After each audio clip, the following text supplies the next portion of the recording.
Mau tata fifi do Tonga kwa fata mai live stream Broadcom FM broadcasting e holo ko manat ko Salote ki aho fa mama la ko ia po e me to ni ko ka venga ko ia ki aho ni ko e vai ko mo ui ko e vai ko me to ni water is life, water is food fa pa pa bida ngai te ko ia i he ni aho ni mo na do na la mai ki te wa ko e kamata ai programa ko ia o aho ni ka we fa fe in to la e bida mai he ni ang na do ka o nga we ta be be ho ki ngai grupu ai ho ko fini be be ngai grupu Fakavahapule'anga mo fa ko ro na ka mai ki he ni ai ko fa do ngai ka mai ki he ni ko fa do ngai ko ta fo o ko na he ni ko grupu me hi fo be ki grupu ai ka fini o ko mo tua na ka mai o fa ari ko to ko ye no ngai nga we ngai nga me to ko ni ke no nga fa ari ai u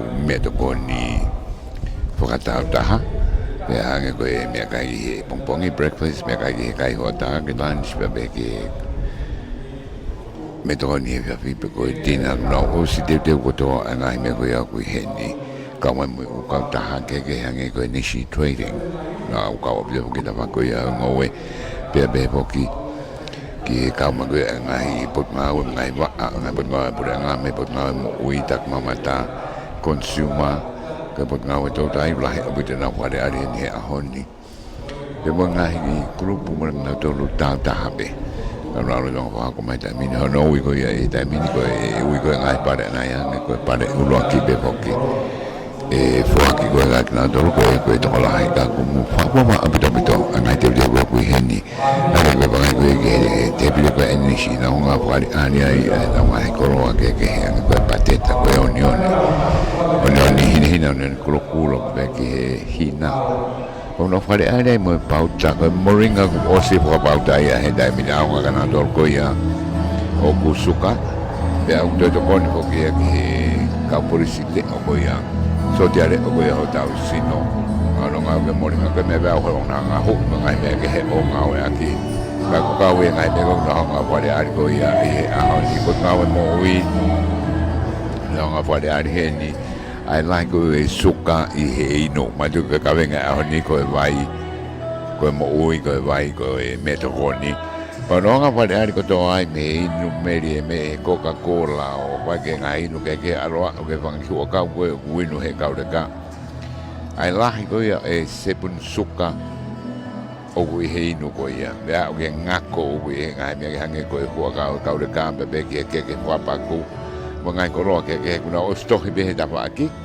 so ta ka de fa da na ke mo me ma ke ai fa o wale ai la ko Coca-Cola ko oi po ta ha o wai se pun su ka fa porque fo ki ai porque ke fa pa ko se pun ngako e tolu o ko ai ke fangi nu hu ka wi ki ko e ka de ka ko se pun ngako e fa e fangi inu ko no hanga tu ku mai ko ia ka ko ka ari ngai to ko ni ko ia e ngai me to ko ni ai ko fa no ko he Coca-Cola be a ri fo ko ke ta ba ko fenta ko se puni ta po ni ono ngai ari ke ku no nga o mai ke ta ko ta ko se i ko fenta ko se puni tia e ta ono o ku ai ko ngai ari be ke ta nga so ke fangi inu me ri se puntia e hiwa an fangi inu ko na pa ta ni mano ye ka re ka kada uso ko ya ara ka ki inu ko na ko fangi puha inu ko se punti suka e ono ye ki puha taha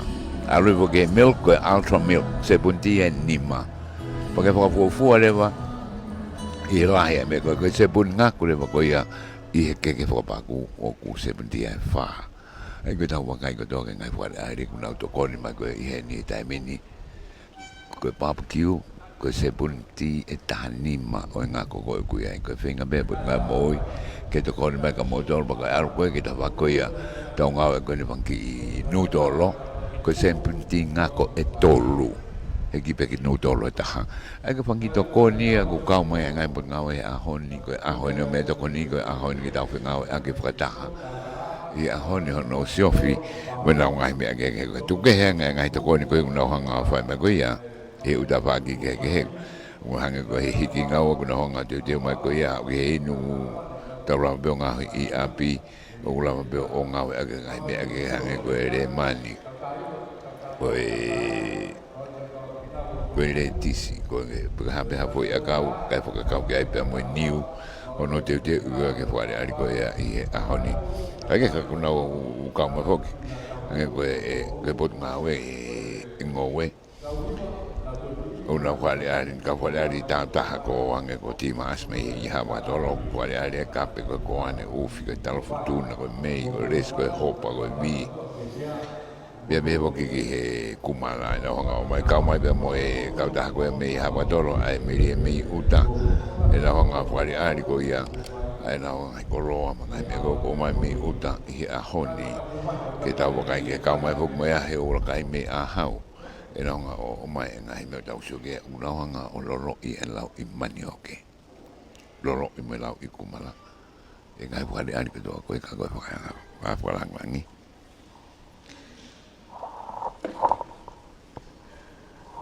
e pare mea ko tūta mageni he ahoni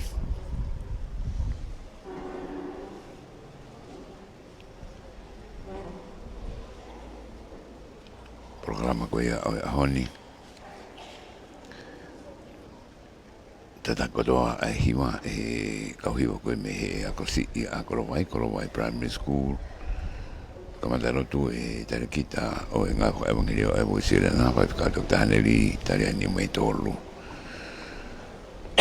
tari ko si tontu pōko e si ore o ia a pui ngā oe ngō e tau kamata e tamini Tap ke afio ai o tua ho taulotalo Tonga. Tap ke ene afio King Tupo Wono koe hau e whanua. Tap ke tahine kuini, Queen Nanas Pau tuk ahu. Tap ke he pilinis kalau ni, moe whare a haa mo he ofu. Tap ke he ekpare mia, Honourable Huakawa Meiliku, koe whaafe whaaflanglangi o e ahon. Tap ki he tangata eki whaiwhekau, Reverend Dr. Heneli Taliaini Meitol. Tap ki a lot fohe, ko ek minista o pot ngau ngowe mo tautai. Tapu ki he kau ulu i pot ngau e kotoa pe, CEO me kau tak ngau e. Tap ki he whewhine mo kau tangata whaa, o mō pōpau mai ki he aho o e mea tokoni. Tap ke ki nau tol kotoa pē o mō mea mai, he ngā lua pē, toke lau mo e o Tonga. Ka ata mo ki tatu ani, ke whahoko atu ai polakama o e ahoni. Ko le pē ke whahoko atu e hoko ai polokalama, i he lea whapiritānia, ko i ngā ko ki nau tolu, o nau lava mai ke tau kau whatahi e pokama koe.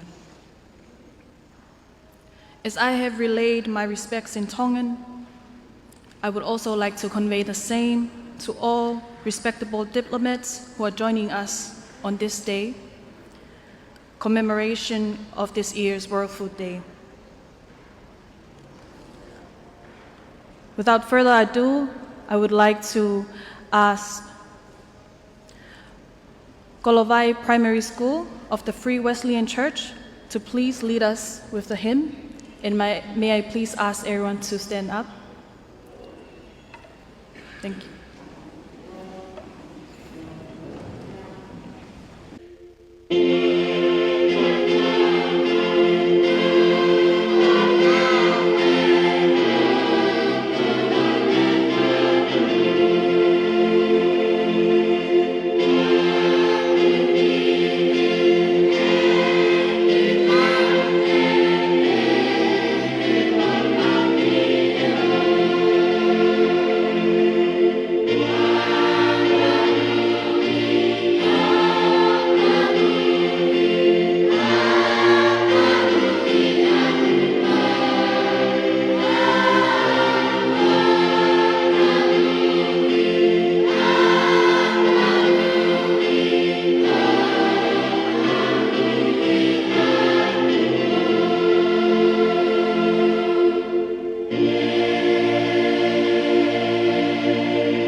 Fiona koe tamai ala la male maali on. Tō tolo e a Fiona koe tō pēta. A whitai wā koe whiala lei peho mau hao king tu pau on. Tā hine koe ni koe nana spau. Eik pale mia. O e whanua honourable huakawa meiriku. Lord Fohe Maho Eiki. Ka whawha mei muri pa moe whanau ako te u mei kolowai pa moe tonga koto be mea mai. Tala mai ko whailonga i ahone mamani. Go World Food Day, Food Day. Father, we do thank you and praise you, Jesus. You taught us to pray, our Father. You are our Father, God the Father. It is your responsibility to feed us, give us food to eat, water to drink. Give us food today, Thursday, 19th of October. Give us food tomorrow, Friday, and onwards, every day. You are our Father. Give us food every day from January to December. Every day, daily. We are being warned not to get anxious, not to worry about eating and drinking. But we thank you. We do thank you, His Majesty, the Queen and the royal family, and also the Prime Minister and family, Lord Fohe, and the country of Tonga, members of the diplomatic corps. We do note on the program that all over the world, this is World Food Day, and the theme is water is life, water is food. But not every part of the world is enjoying the food day.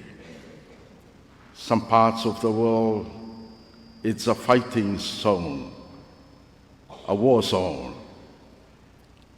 It's not easy to take food when there is war, when members of your family are being killed, when you are in mourn. But we thank you here in Tonga, we are really enjoying World Food Day. We do understand that this is all about you. You told us that hunger and thirst are all part and parcel of your creation, that we are to honor you and to glorify you. And at the same time, you told us, Jesus, you are the food, you are the water, you are the bread of life, you are the water of life. It's all about you. It's all about you. And our water supply is beginning to run out. When we see the program, Water is Life, Water is Food, we are beginning to run out of drinking water. We are aware that you brought rain to Wawa'o, and we are simply asking, give us water. Some of us can buy water from the stores, but those who really need water, they don't have money to buy water. We just need water from heaven. Give us water. Give us rain. Give rain to Tonga. But at the same time, give us the heart. Give us the taste that we thirst for the water of life, that we hunger for the bread of life. You are here and we are celebrating. It's very happy and joyful to hear the voices of our children, the next generation, singing, worshiping together with us. Lord God, you are here with us.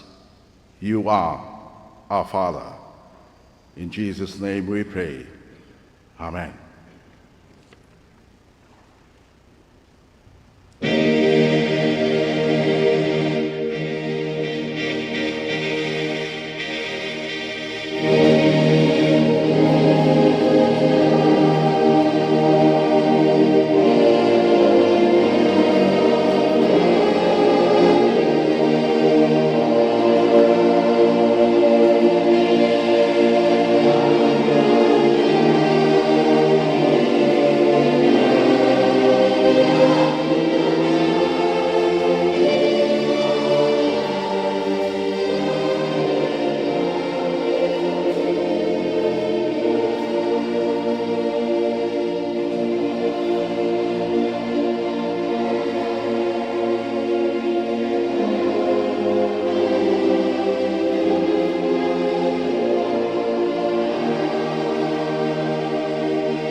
ask Acting CEO for the Ministry of Agriculture, Food and Forest, Ms. Siutoni Tupo, with the welcoming address.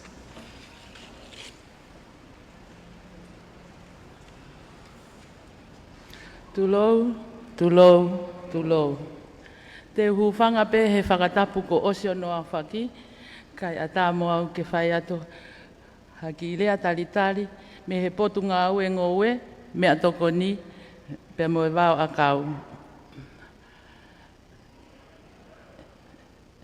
No pere fohe, pale mia Tonga, kau minista, kau taki ngā ue, ha taki lotu, kau taki ngā ue me he business tau taha, whanau wako, mo ki mo tolu ho eki mo ka inga.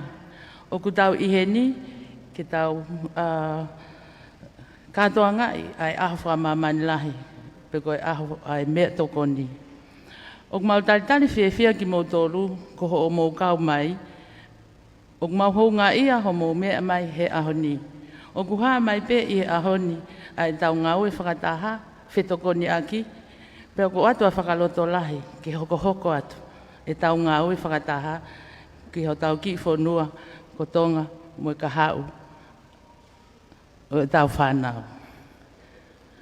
Honourable Prime Minister, Ministers of the Crowns, Your Excellencies,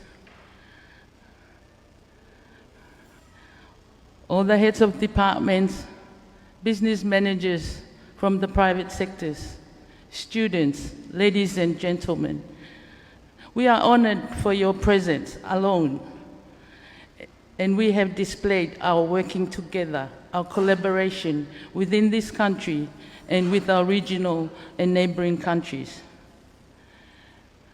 I promote the theme of the day, which will be delivered later on, that we keep on working together, stand together, because we are a small nation, but our voice will be heard, our resources are depleted, but with standing together and collaboration with our neighboring countries, we may have a better future for our children.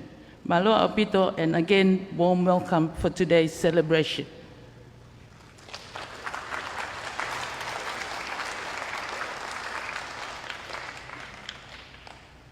Thank you, Ms. Siutoni Tupo. May I please kindly invite Honourable Minister of Ministry of Agriculture, Food and Forest, Lord Fohe, with the message for World Food Day. Thank you. Tapu ki he utua mafi. Tapu tui o Tonga, tapu wono. Tapu ki he tahine koini nana spau. Tapu ke plinis kalauni mo whare o ha moe ofa. Tapu mo hou e ko i whonua. Tapu mo e pare mea, ka koe whawhalanglangi o e Katoanga'i. Tapu mo e whaiwhekau Tongatapu neri tariai. Tapu ki he kau whawhawhonga me Fakavahapule'anga.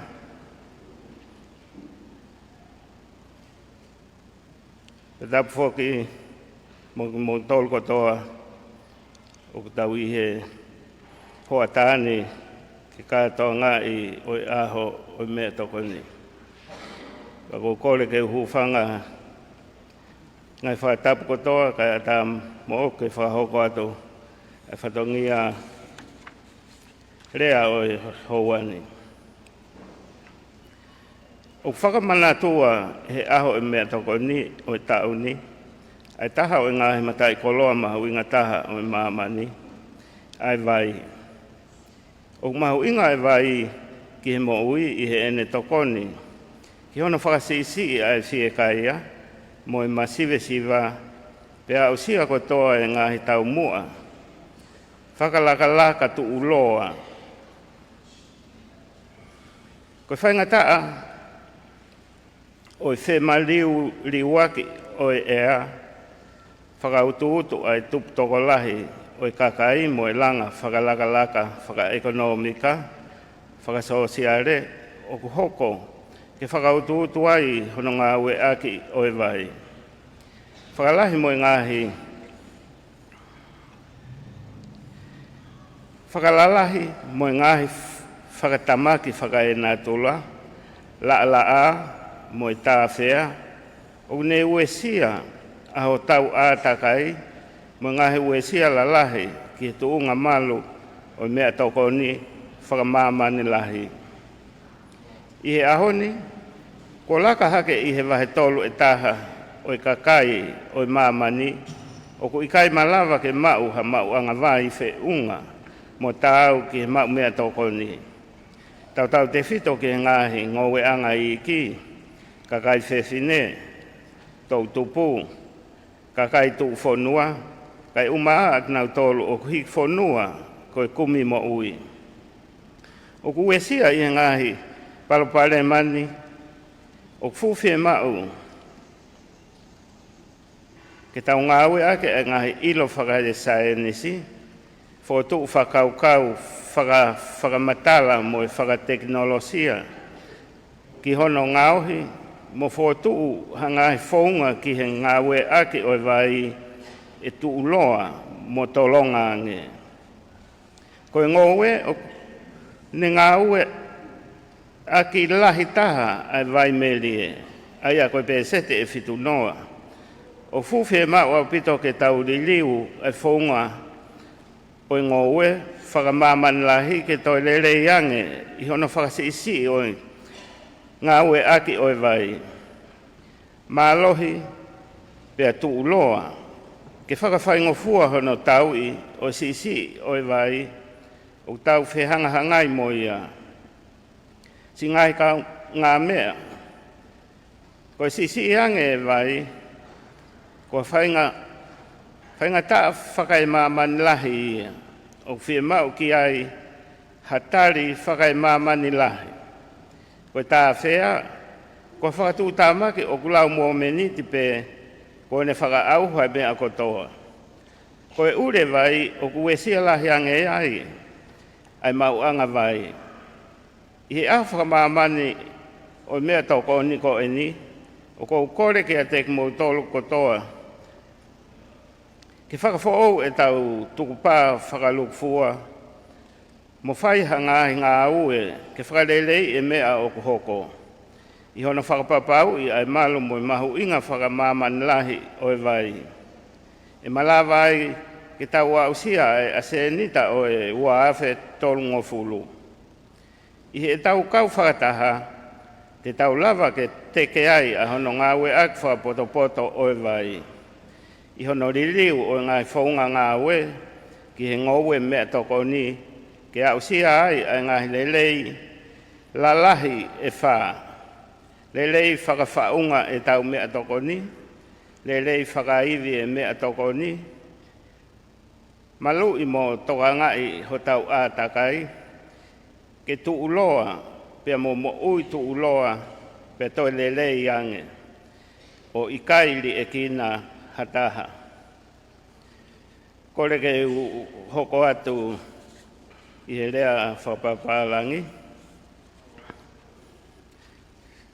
Your Excellencies, ladies and gentlemen, this year's World Food Day celebrates one of the planet's most precious resources, water. Water is central to life and livelihood. By reducing hunger and poverty and achieving all sustainable development goals, the climate crisis, population growth, urbanization, industrialization, and socio-economic development are putting increasing pressure on water resources. Increased extreme weather events, drought, and flooding are stressing our ecosystems with daunting consequences on global food security. Today, more than 1/3 of the world's population are still living without access to safe water. Smallholder farmers, particularly women, youth, indigenous people, migrants, and refugees, are the most vulnerable. We must harness the power of science, innovation, data and technology to produce more with less. To make every drop count, all of us must consume and manage water more efficiently. Agriculture is the largest consumer of the world's freshwater resources, accounting for 70% of consumption. We must transform global agri-food system to be more efficient, inclusive, resilient, and sustainable. To effectively address the water scarcity challenge we are facing. Dear friends, water scarcity is a global challenge that needs a global response. Flooding is a disaster that takes a few minutes to wash away everything. Water pollution is making the situation worse. On this World Food Day, I ask each and every one of us to renew our collective commitment and take concrete actions to improve the situation. Ensuring global water security is fundamental to achieving the 2030 agenda. Together, we can drive water action by transforming our agri-food system through the 4 betters: better production, better nutrition, better environment, and a better life, leaving no one behind. Malo.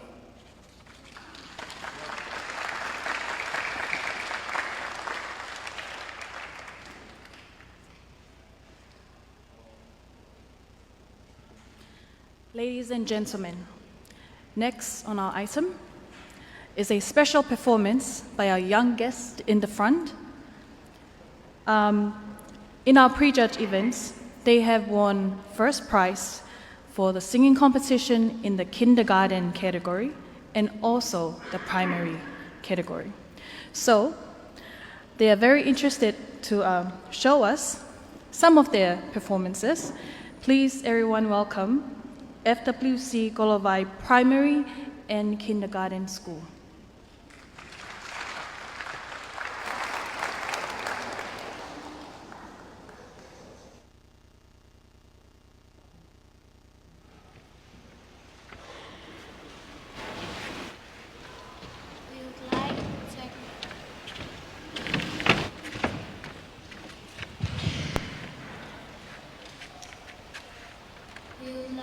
To acknowledge the presence of God in our midst, and also the attendance of the guests of special guests and everyone that gathered for this event.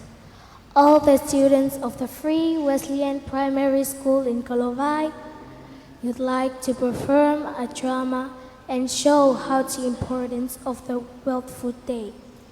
In addition, we will sing a song about the theme of today, which is water is for food, water is for life, leave no one behind. We hope you enjoy.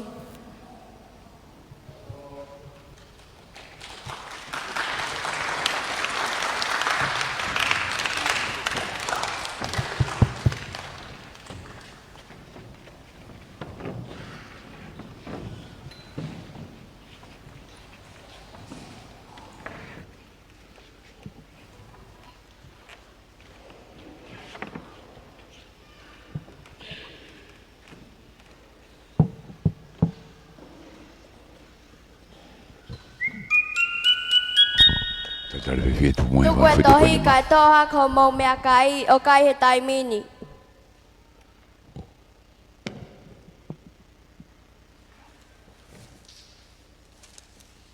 Hoi malo ya faya ke kong mate fienua.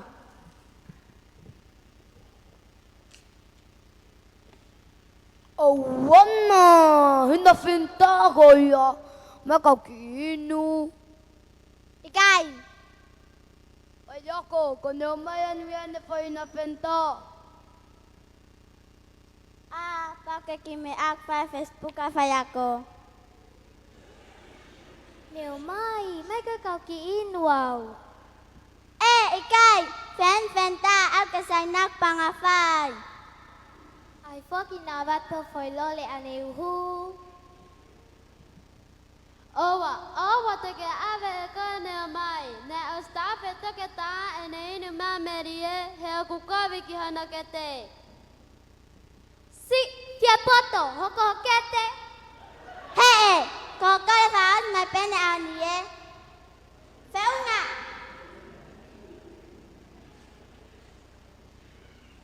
Awe, hokukete okulanga. Awe, hokukete okulanga. Utaanga kahama koko. Okulanga okukete. Koe hate awe hotanga na star ketuko nu meakasa. Payako, ko tanga na kulanga hanokete.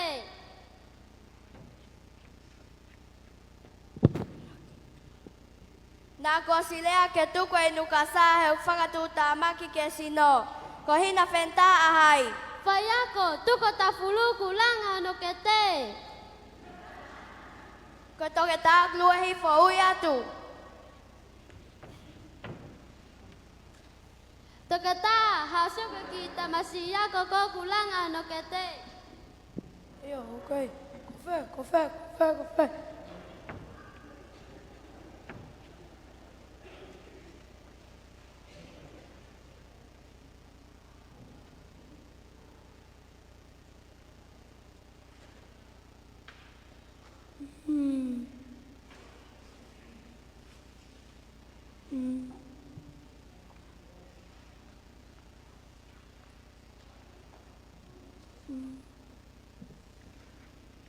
Oh, mai vai, anche nun.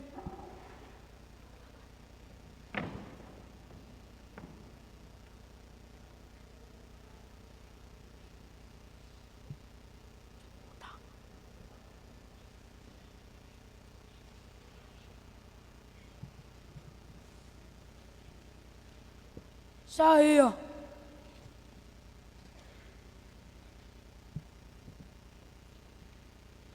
Koe ahoni o whangamanato ai o ahoi mea kai. Ka kohono ka vei ngā koe vai koe mea kai, koe vai, koe moianga. Mo tua ke whai tauhi wāwhika aku mo vai.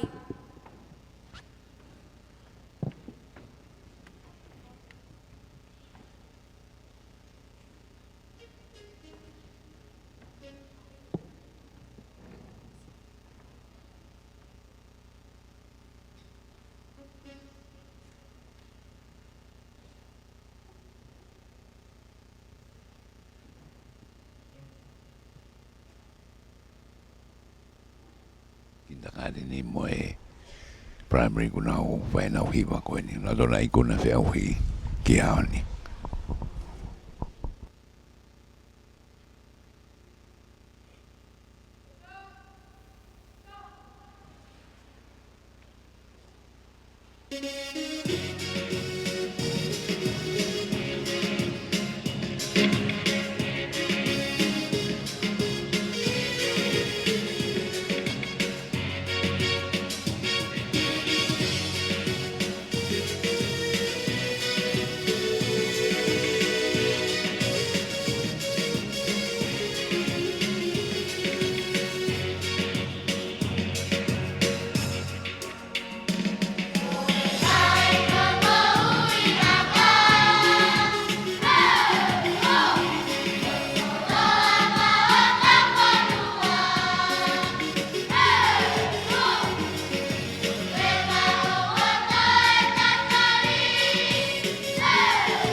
lau I ko tangata e ne whai whatongi a mou le le ke tolo a kia mo I fuolo.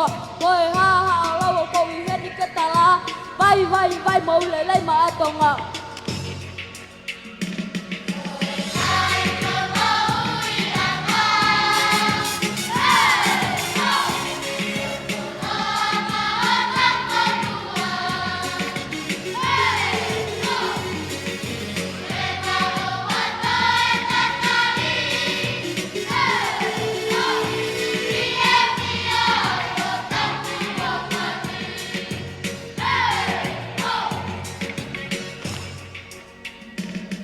Lau mai e sa tapuanga I inua muli.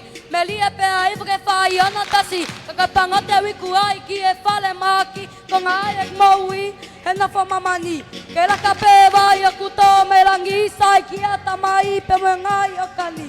H2 o ka hosi whana si vi ka lelei tai a mata o kakai.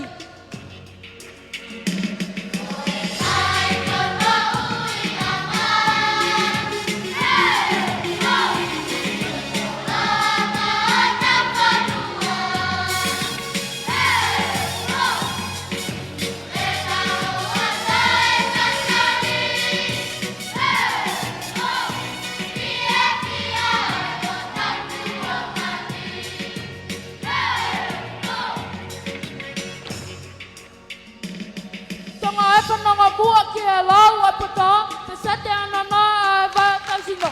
Inu aki ai lau a turi ai wha, nge maui pakasia la la ho. Tala ke au kia ngai a ko e vai pe whiunga pa moe ngai a ho. Whananga pe a awha whe mai hala tong, na ke toki anga ako ke I whanua la tau.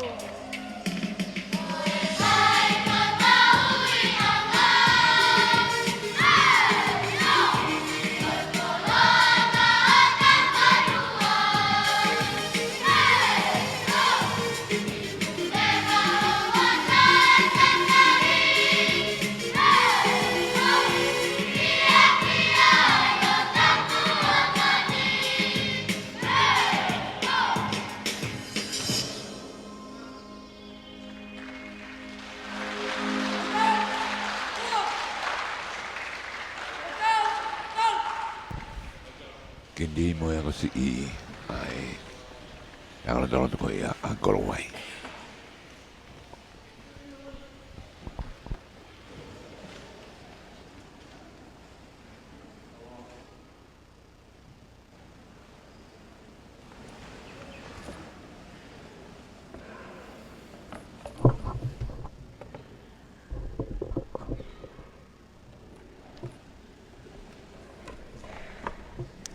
Tamo tua mafi. Tamo tu e Tonga King Puawon. Tamo kui ni Rasprau. Fakavahapule'anga. Tamo di tamo di skaudi. Hoi ke fonua. Tamo ni ki Lord Poe ka mai hoi Ministerial kabineti. Tamo ni ki High Commissioner Pitania ka mai ka fafonga me muri. Tapos ni fai ficau taliai, me tolu kau mai kau taklot. Tapos ke kau frafe, matua kau mai whanau, kau whatahataha mai e hoatani. Huai whewhia mo tuani whataha mai mo ki mo tolu, i hoa koe ni. I ono whakailonga I whamamani lahi, oi tau kotoa pēa aho o mea toko ni.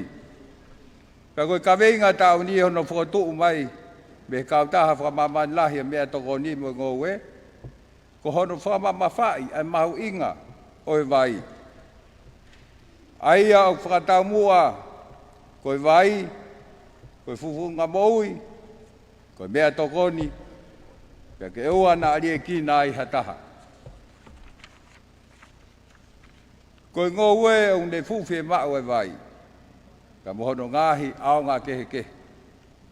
O mo mea I pe foki ko lahi taha ngoue ai whonua o whakawhalala me hano vai tau whitu ke uha ata pe.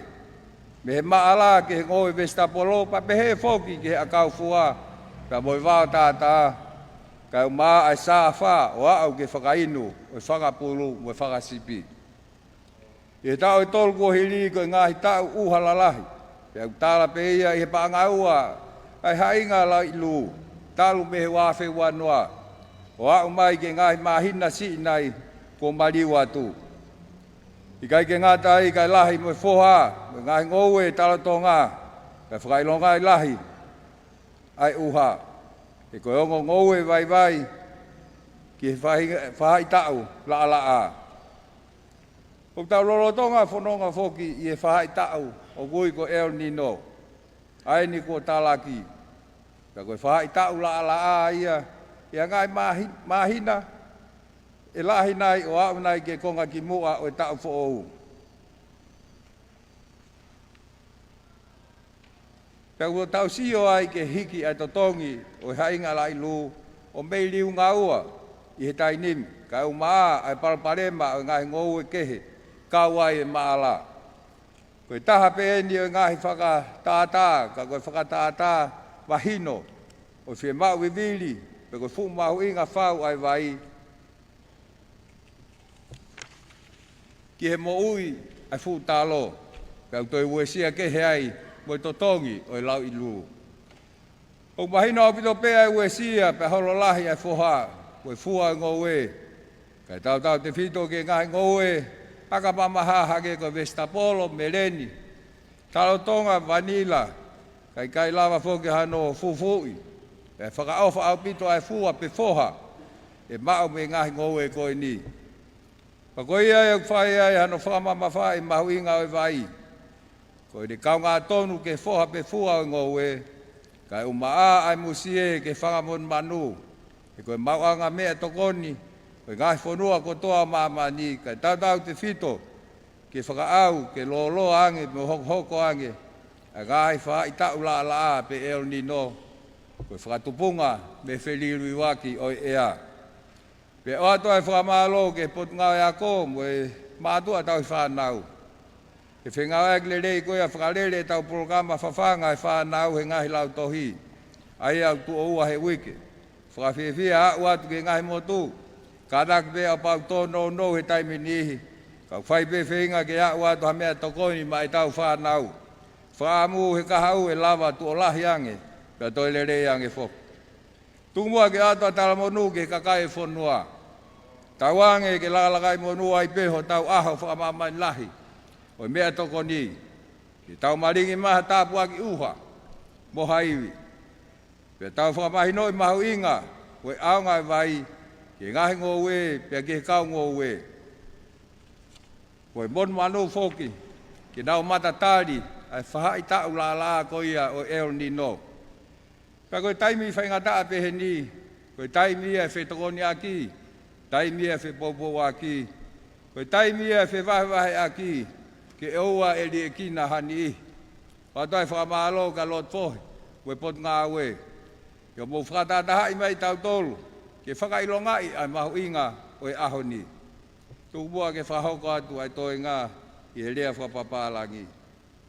Excellencies, distinguished delegates, ladies and gentlemen, and students. Our theme for the commemoration of the World Food Day this year, as provided from the FAO, is water is life, water is food, and leave no one behind, which simply means that water is central to life and livelihood by reducing hunger and poverty, but leaving no one behind, and achieving the Sustainable Development Goals of the United Nations. Water is finite, but it is an infinitely valuable natural resource. Without it, there would be no food and no life. Centuries ago, the inventive nature of humankind spurred farmers to discover ways to irrigate crops, giving birth to agriculture. This revolutionized how people produce food and gave rise to different civilizations around the world. About 98% of the farming of crops and livestock here in Tonga is rain-fed, 98%. That is, the water supply for farming and production relies solely on rainfall. Hence, the seasonality of production is due to variation in rainfall and temperature. The rainfall during the past 3 years has been excessive, all above the average rainfall. This is reflected by the low market price of talofutuna fresh leaves and talotonga due to their continuous high yield, but two of the very high vulnerable crops to drought. However, the National Declaration of the El Nino drought season, just announced from October to March next year, will definitely reduce the tuber and the fruit yield significantly for most food crops during the drought.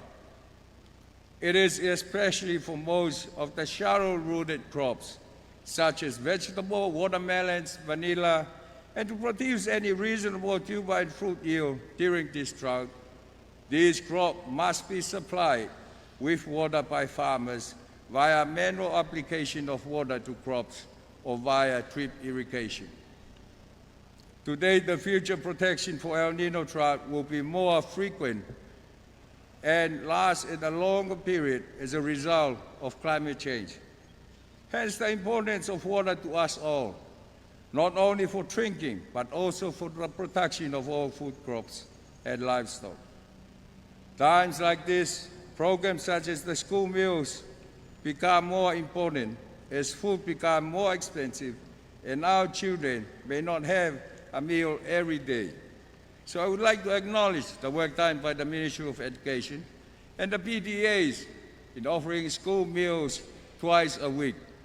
I certainly support this program and will find partners to ensure it's a year-long program and look at increasing the numbers of days we are offering free meals for our students, especially in primary school. Excellencies, ladies and gentlemen, I sincerely hope that the message of the significance of water to food security, as commemorated by the FAO World Food Day today, will impact a major transformation to the management and the use of our limited water resources by all. With that, I wish and pray that rain will provide it in abundance and farmers, crops, and livestock will endure the dry and water-deficient conditions of the El Nino drought period. And I also pray for wisdom that we may use water wisely. Today's message is simple. We need to work together to help each other to produce more food and other essential agricultural commodities with less water, while ensuring water is distributed wisely, and that our aquatic food systems are preserved and that nobody is left behind. I thank you.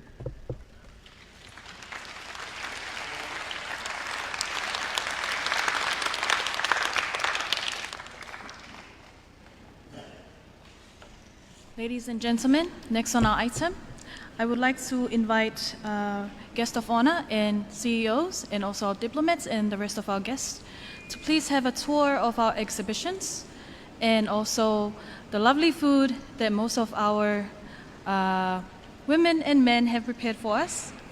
I have tasted some, I have asked questions on some of the food that they've made. And I think they are very eager to also share their knowledge with you guys. So while you guys have your tour, we will prepare for the prize giving, which is what most of us are anticipating. And when our guest of honor has seated, we may proceed with the prize giving. Thank you.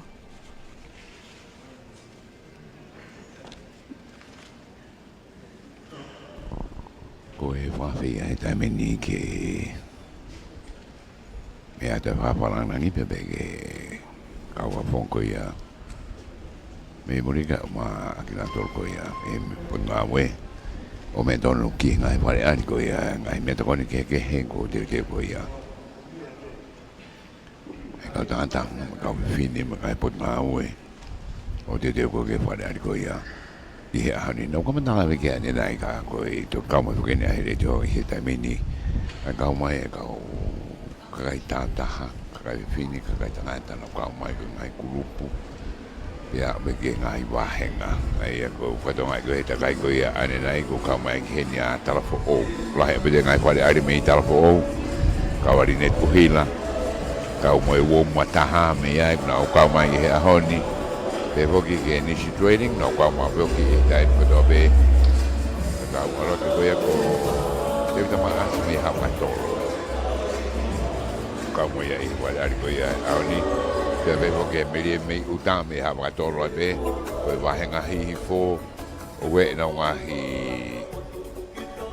te pili he ni o kwari ari ai na wa hi ora ko me Tonga pe voki ke ngai me to ko ni ke ko ia ko nga ko he ni ia honi ko me ko nga Tonga he ni o me kai Tonga tu mo o foro abito e da o wa kai ko ia o kawai ha no lolo i ko ia la manyo ke ko i lolo i la kumala ko na honga o te mai o tu ke hanga ngai me da nga ma he ni ngai me ka ke ko ha ko he ni i tai mini ko na ko ari foki pe mo e fa henga glava be fo ta heni o be me fa ari ko e vikalahi me he po nga o e ngowe o fa ari me he parkula me fangiga ke o alwa ke o ke ngai kala lahi o gu heni he ahoni o fa ari heni una utano e fo ta o ana yang ko ke te pile ni he ho ko fine ko na honga ngai he nga wa fa Tonga ngai me ke na honga o mai gai hanga ko fai ka kai kelas ke he ya ko ki he inu kon e lama be o nga hi pe ko ya i api o foka hoko i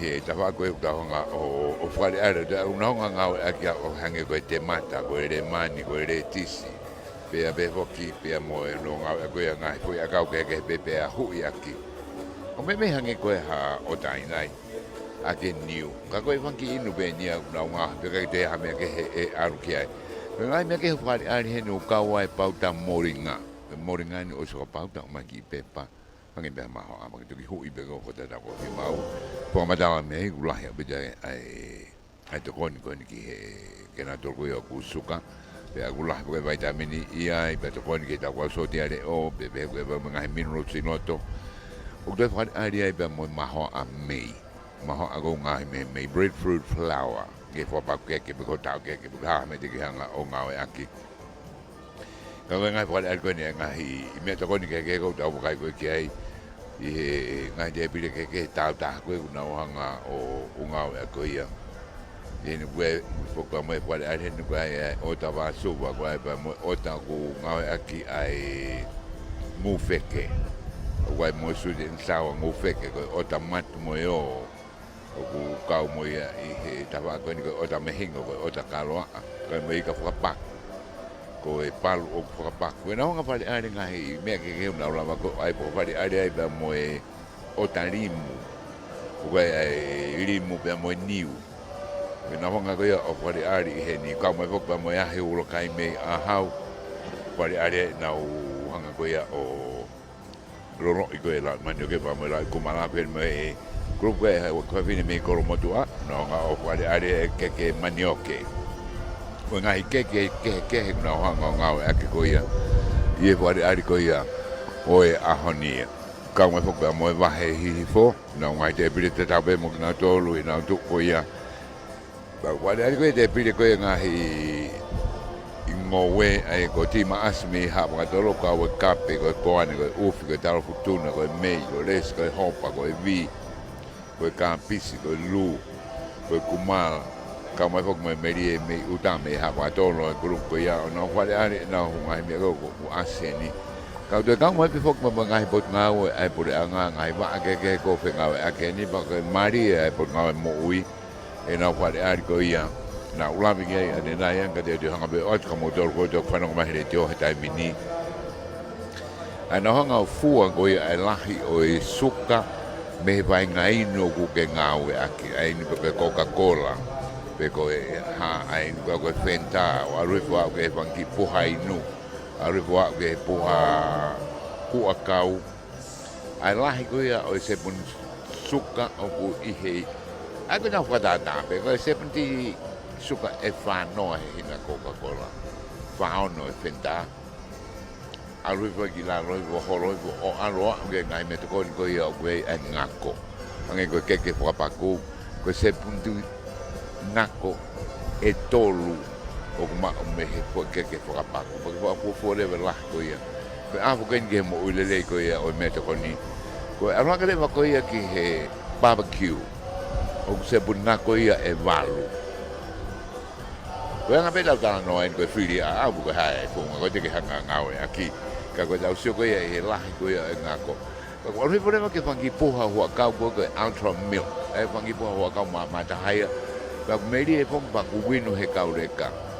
Pa ka po po le va ko se punti ngako e fa e ki buha hua kau ko ia. Ko nga pe ate mo tana ko dingo fito ko ni me pot mai mo ui he na wari ari ko na kwa mai he ahoni ki heni ko ia. I he programa ko ni pe ko hanga ko e ahoni ko no mo ma fa e ka venga ko e vai ko mo ui anga ko e vai ko e me to ko ni.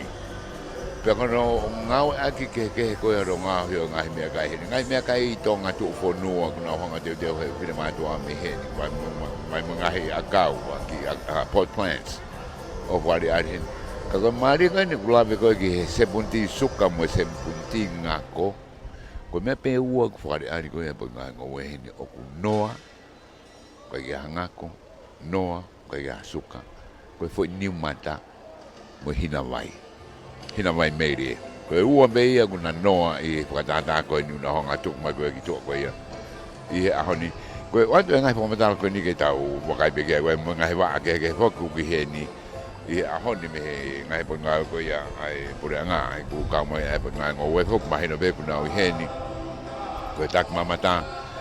Koe Tonga Health. O be whoki ki he tautai.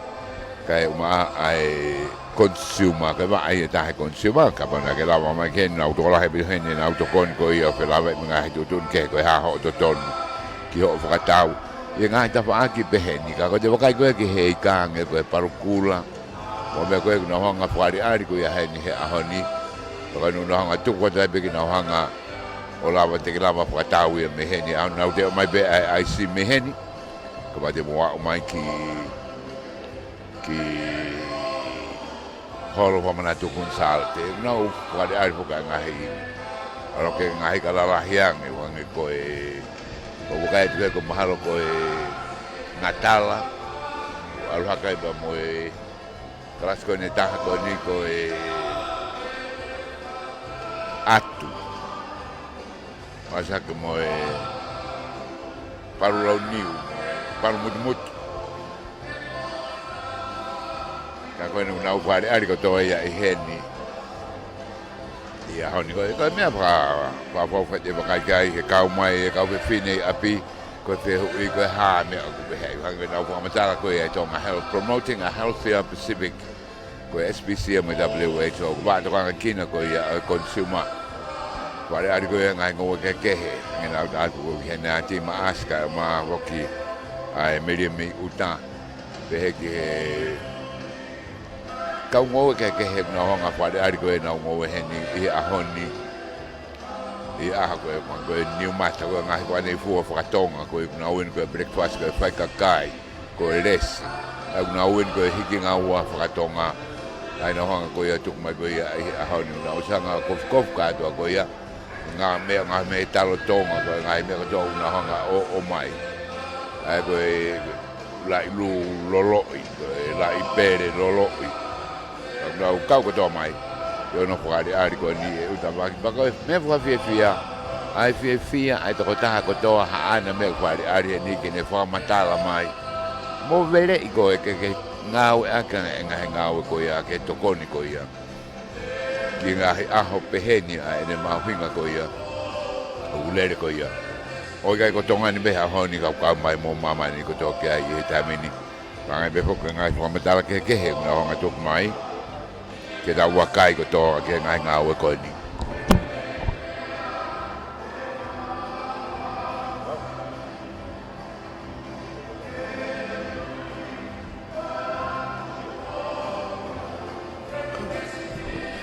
ai ko der ko ha ko ni mata ko sai ne ko os mahino be ngai me be ko vi ko vangi me to ko ni ko hopa ko ni mata os ai be o maui api na to ko ni ngai ta fa ke ko na honga tuku pero no fare ari ko ia i heni una honga pe o stohi mo no hengoa ko to ia i ko be mo ki huhu mo e ki prete ta wa ki ke wakai aki ngai me to kon ni ai ko kau fataha hange ko le ko lai fi vai lai ko ya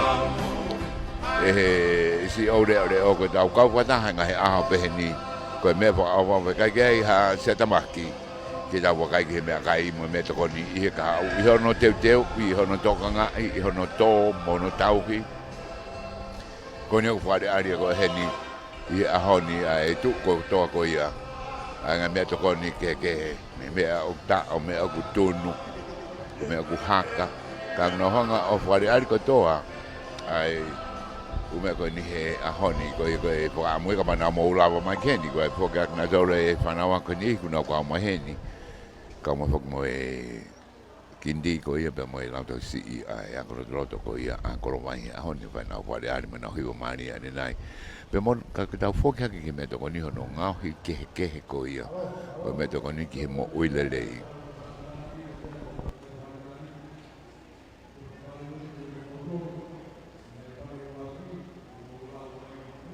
o ta ke foka pare ko pe me te pare me me ka foka para pe fai ka foka pare pa ko pare ura ki pe ko me to ko ni ki ngawa pa ka tonga ri ka ke mo lai ka pa mo ta me kai ha to fonua ang ko balde vai jai ke maniok me ka kai mo ngai hala me pe he ko kan ni ka hui me ko lo fo ka ko ke lai ka me to ko ni ha ke me to ko ni fo ha to fonua kan ni ka hui me ko lo fo me kai mo le lai ka ki kai pong ho ta mo fiafi believing in grace me ko lo mo tua kisi keke mo lai ka kuki me ngai lai akau ko ni lai manioke mo kai kumala mo kai hina lai Talatonga mo lai moringa mau ai houla kai me a hau hero pitnek lai ka ke je me api me kai foto fonua ma jo tupu pa mo fa nau mau ai believing in grace me ko mo dua kisi keke lai ka mo lai ka kuki me kai ka no manu mau ai me ko malu me ha keho Pia ngai inu pe kuni smooth le ka ke mo lai ka mau ha ke ni sia ba puna o la paha ki fu chalat fa to funu le ka ke mo lai ka ki kai hota pe mo pia mau ai ho la kai mi a hau ko pa ya fa hota fa kurupu mau ye kol mo to women o mi kol mo tua pa ya fa hota tau ta mau se bin matangi pe mi horonga ya ko ne ai ki moa Vea TikToki ke a me to koni mau e periman loro me pahu ke fa kulupu mai ka fa e kawen to school of Pasi vea lau mau ta ni ma ke tau tahaua mau e na ka tala hinga me kawen to school o ngere ya tau ta tol ke tau ta hiwa ma me ka ba finau o topu vea i koni ke ka posta tau ni ma ke tau tahaua mau e to te po feao me to hapai tau tātolu ke tau tāhiwa, mau e siau ki kiuna tau fu i o koropo ou. Ko piau hiwa kona e lau toi si, ngai a koroto, mau e patapirisi kolowai, mei kolowai. Piau hiwa kintakateni, mau ia e kintakateni patapirisi a kolowai. Mau tolu ia, ngai pare uraki, au mau whanang bai, pa mau kata ko mea bai ki mua, ko kahiri pea mea te whaparangalangi, o mea ko mo ngai whariari, Kau hoko tai pe ke mau pare. Patokan ko wa ka mo tolu I frau mai pe e uia ai ngai rua pe mo tolu ke mo me a pe kiai. Paro. Kai mata ku pas. I frau ke ai koni. Maro.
ai bek na tolu kato I he ni tamini ko toinga ko ia I he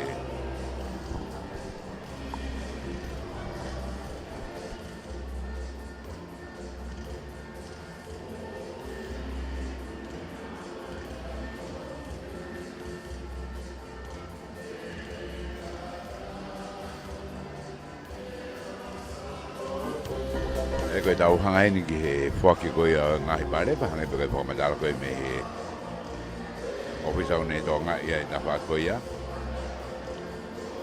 foki pe ia he premia ho ka Ameriku ia pa de pa malo he si olele o ko ia ko ngau to tai to tasola a mari ke to ki lo tukureva ai programa ko ia he ahoni ka hange ko glame ko ia ni nai ai fa ofa no teu o me to koni ke ko ia a honi to kan do pa po fange hange ko mo doani u ke lave ko ia u ta ba ko ia ai to koni mai na to na honga te ngai ko ro ko ia una honga o tuk mai ko ia ki he ka wa he ke na wa kai ko to ki ai I he a honi ko program ke ni a ko ia me to koni ya mo ka venga ko ia ko vai ko Moimoi ko vai ko me to koni oa na aria ki na hataha ko ka venga a honi u kai ko ta tol be tonga ni ta ko mana toa u ka mai a mama ni ko toa I he anga ko ia a ke ta wa kai ki ngai ta wa ko ia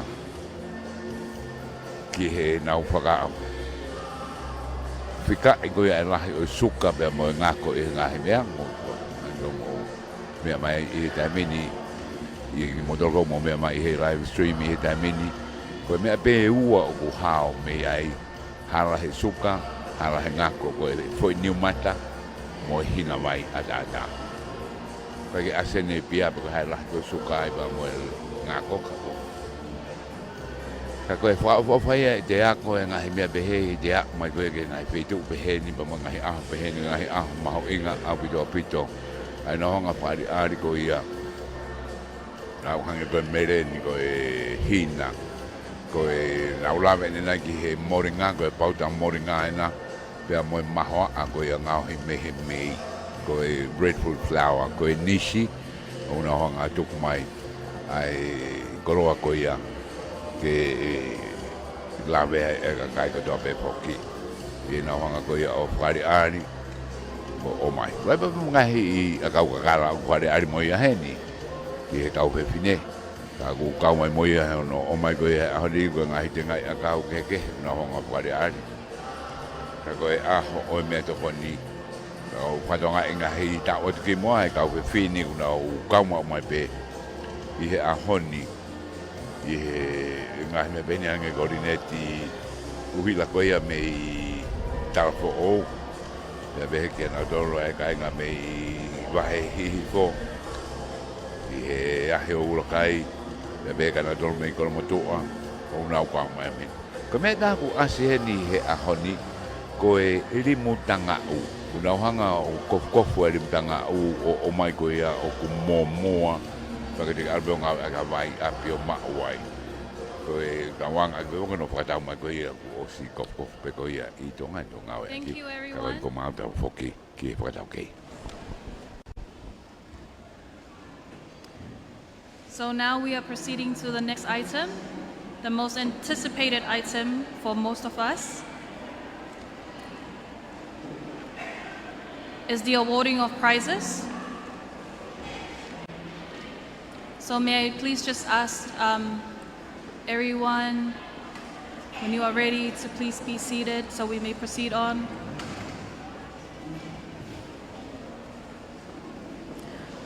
The awarding of prizes, Ministry of Agriculture had their own events, and also Ministry of Fisheries. So the announcement of the first prize winners will be announced by Acting Head of Food Division, Mrs. Malina Lolo, and then followed by Deputy CEO of Fisheries, Mr. Boasi Ngaluafe, who will announce the first prize winners for the fisheries competitions. So please, may I kindly invite the guest of honor, Honorable Huakava Liku, to please award the prizes.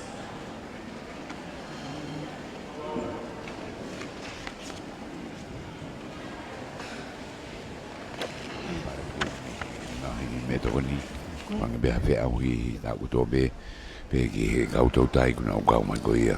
Malo apito. O ko kore pe ke u fanga tu he ngai whakatapu ko oso na whaki atu. Ka e hoko atu ai pe ai ui ai ngahi pale ke ngai whe auhi ai aho whamamanlahi o e whamanatu o mea toko ni. Na iai ai ngai whe auhi ki mua ai nai whahoko atu ia, aia ko e nai wheauhi a e walu. Aia ko e wheauhi TikToki, ko e wheauhi lau mau, ko e wheauhi tā posta, pea moe hiwa o whakaweinga pe ki ho tau kaweinga o e aho. Aia ko e wheauhi TikTok, tau taha, na e mauia e speri mani lolo, mei pahu, o kune ako I he government middle school a whasi moe a whi. Kataki mo paspasi mai ki ai, pea koe ngahi pare kotoa koe ni, o ku whakapare o kawai a e sponsor a e punchas, koe ki I breakfast ki he tamai ki ako, pea moe mea ofa pe a e pureanga. Malo.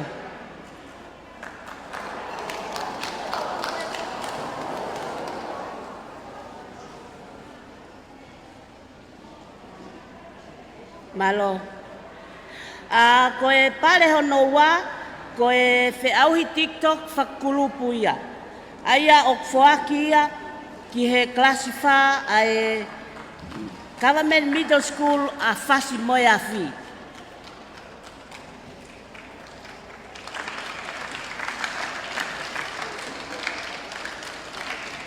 Koe pare hono hoko, koe lau whiau hi lau mau aia na e whakalasi ke kulupu e ua, i he tau motua, ke tau nima, ke tau tahaua, koe ulu aki, na e whoakia kia una loto, tala singa, o Government Middle School o ngele ia.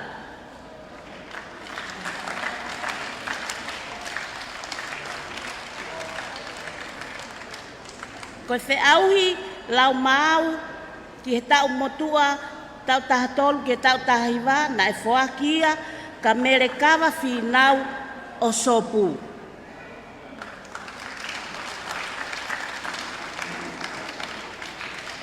Alo?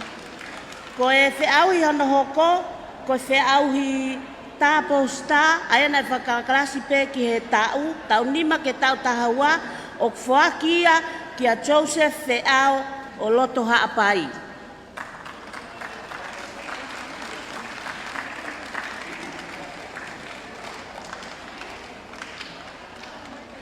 Ko e uluaki ki he tāpou sta, i he tau tahatolu ki he tau tahiwa, o whoakia ki a siaosi tiunia tau fui o kolofo ou.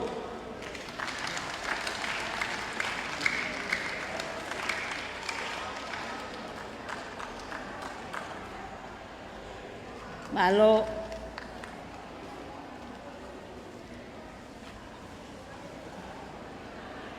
Siaosi tau fui, ko ia na ne mau ai tāpou stale lei taha e tahatolu ki he tau tahiwa o kolofo ou.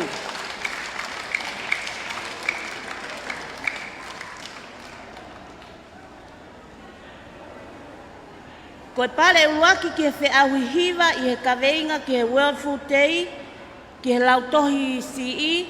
Ko e pare uluaki na e whoaki ia ki he FYC Kolovai, aia o ku tau whataha moia i he ahoni.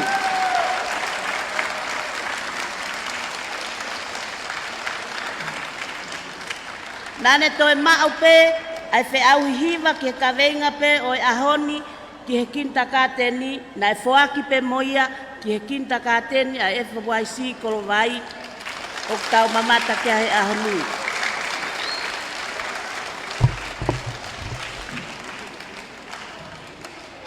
Malo. Malo apito ka tau hoko atu ai pe ki he ngahi whiauhi kuki o e ahoni. Koe pare uluaki ki he mea tokoni ki ngaua whakatonga lelei taha ke he kehe mo lahi taha, mo whaofofa taha, o whoakia ki a losarine tau fui o kolofo ou. Sarine,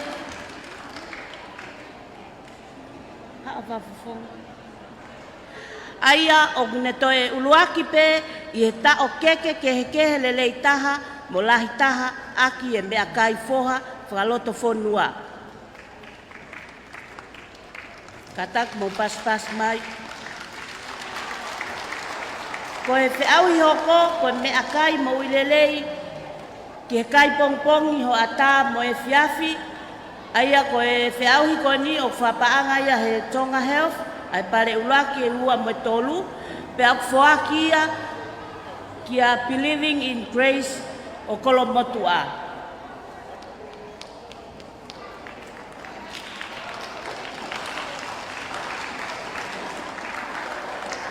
Useane taufa.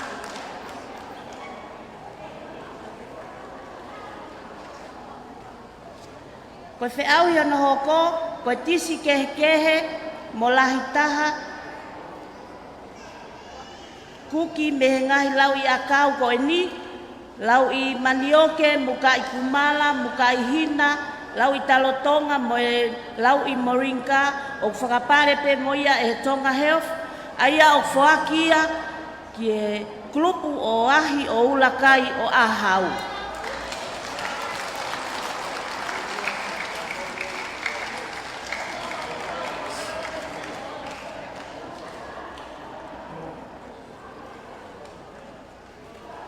Ko whiauhi hoko, o hoko ko healthy snack le leitaha te teu I mei api a ke mea kai whakalotu whonua ma e tō tupu me whanau o ku ave ai uluakia ki he Living in Grace o Kolomotua. Malo.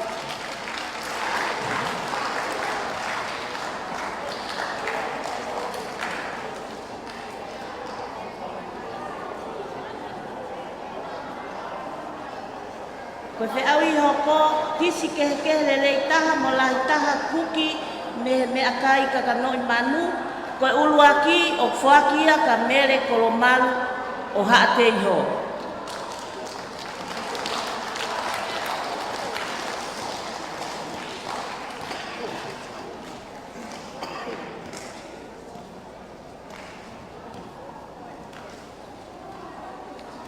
Ko te au hi ngahi inu, Green Smoothie, lelei taha kehe mo lahi taha, o kuluaki ai a haitelensia wakapuna o lapaha.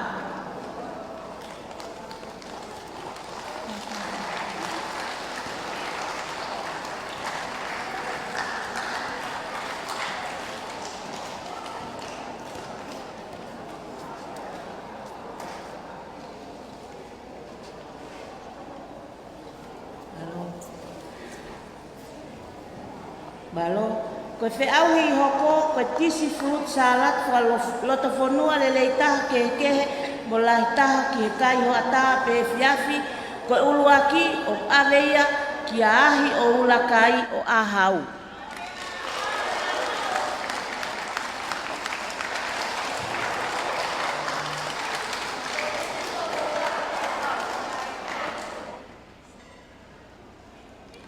Balo, ko e puf lelei taha mwhaafoofa taha whakakulupu o kauia mo ha whakapare mea ofa me punchas o ku ave ia ki he Kolomotua Women's o Kolomotua.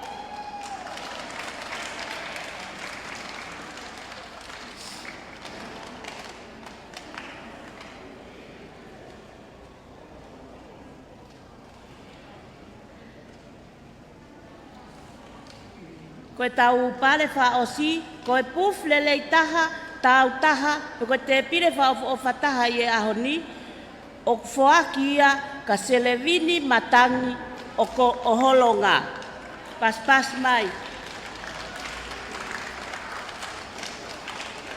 Malo, ko e ngata ia e tau ngahi whi au I e ahoni, pako kole atu ki he ua mo e tolu, mukataki pe o whanongo mai pele tio, ke motok mau o mo ngahi pare me he ofisi malo apito.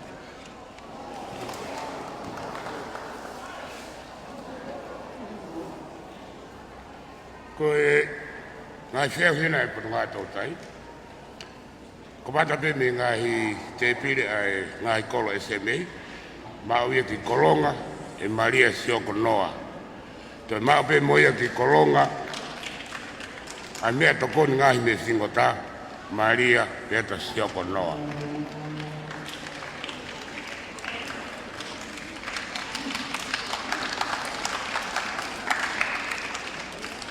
Ko te pire koe ke whiahi ngahi wakatau matau lolo topu koe tau tai paru, ku mau ia e Newton Falasi.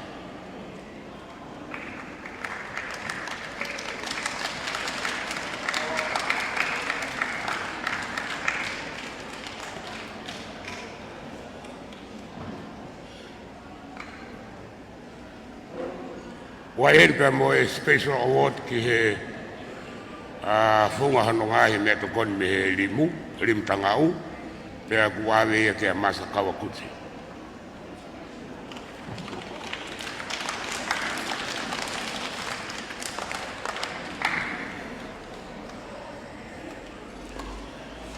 Ngahi whiahi ko ki ngahi mea tokoni, ngahi mea tokoni me tahi, ako e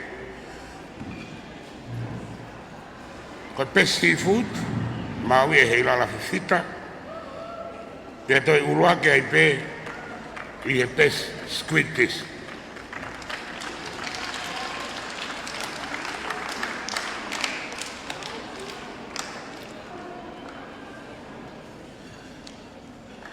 Mea toko ni ngau hi me fingota. Me heika. O kumau ia e Teresia Puafisi.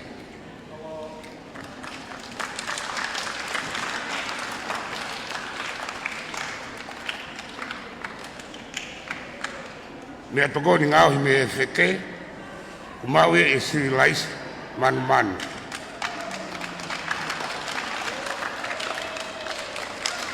Tau sia. Tangata ia e wheo ia e Tongatapu tai.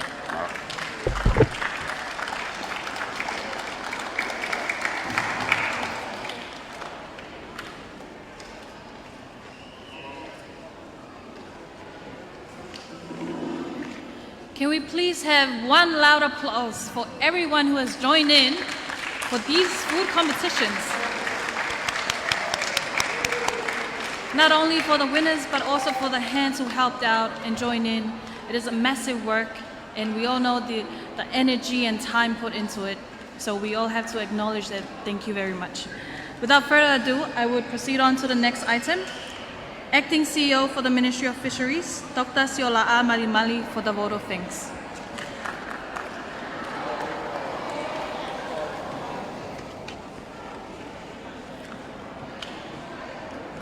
Tapu moe awhia tua mafi, tau lotolo Tonga.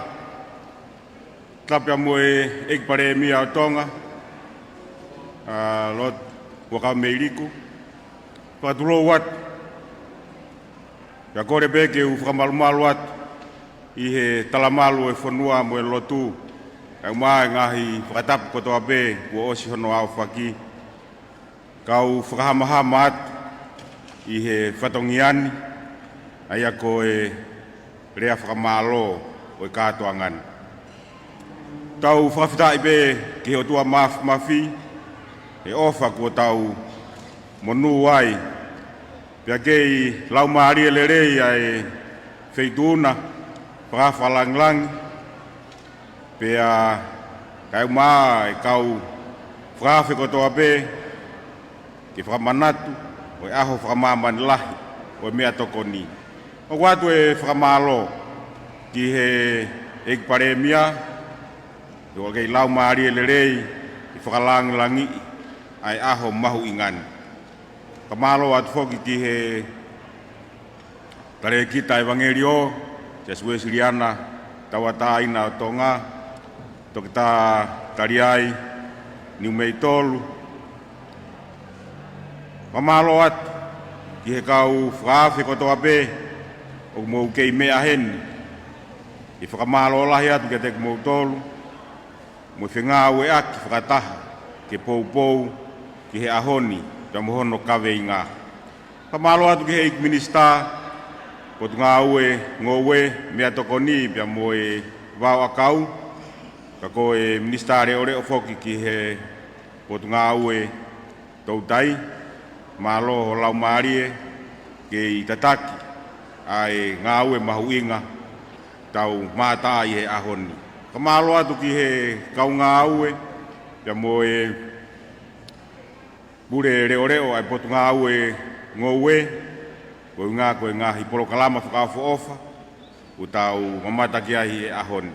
Kamalo atu whoki ki he kau whakawhonga kotoa pe, ka me he ngāhi kupu whikau aki ki he kehe pe me ngā tai, pe he ki he kau ngowe, kamalo atu, koe ngā koe tau ngā ue whakataha, I whakamanatu, ai aho mahu inga koe ni.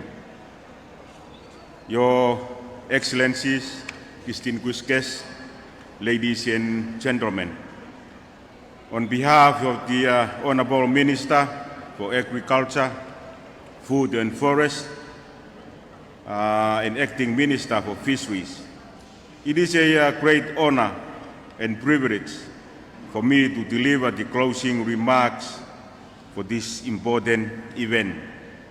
First and most importantly, I congratulate all of you, reminded until the last minute for time for closing remarks. You are the historical evidence, witnessing this historical event with a strong and coherent cooperation of all. I'd like to extend our sincere thanks for the excellencies, honorable ministers, distinguished guests. It is with a humble heart that I acknowledge you all for making your time available to present today to mark this very important event. Thank you for making today not only happen, but memorable. Be reminded we are to take action for the better of our people. May we continue to cooperate and work together. Thank you. Lebedewa Fakavahapule'anga malo.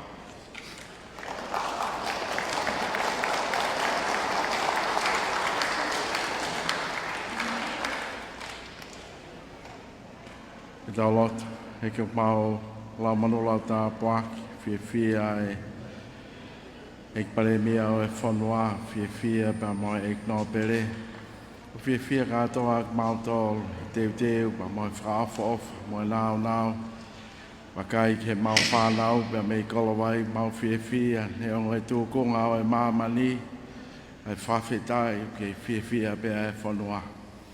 Fiona trota be langi mo fa malo ia taki ak mau tolu e toenga e aho mo ui e ke lago I fia I be tu po wafa peho alo klais ko mau fa mo ui amen o ke lesa tawe ko se so klaisi o fa o to a feo la mali mani oni te tau to ko to be fai pe tanga amen.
Water is life, water is food.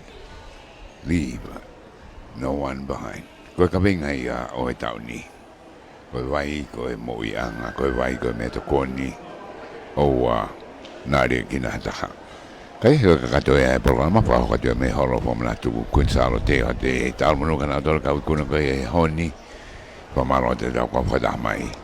Mo programa maho inga u leri tonga ni pe mo mamani koto hape. Kaputahan tu mo live stream broadcom FM broadcasting radio Valfitu Penema FM. Kita hanga to atu. Kingai program ko ya ka hokomai kumalo atu mo ka mai. Ka foi patunge ko ya. Me he broadcom e ahoni. Video apaia. Mbita takapua. Albate junior kisina. Podare tu fua. Mesake famo kioa. Ko sa ko bakang. Mo mea.